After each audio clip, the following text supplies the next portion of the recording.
நான் தூங்க போனதில்லை ஒன்னாலதான் கண்ணே ஒன்னாலதான்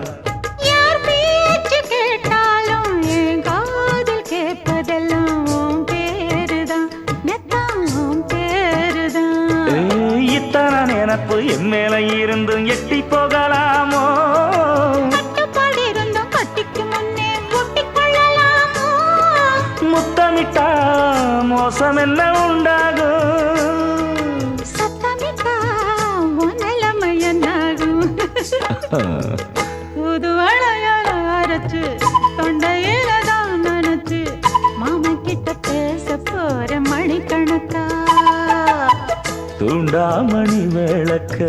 தூண்டி விட்டு எரிய வச்சு ஓ முகத்தை பார்க்க போற நாள் கணக்கா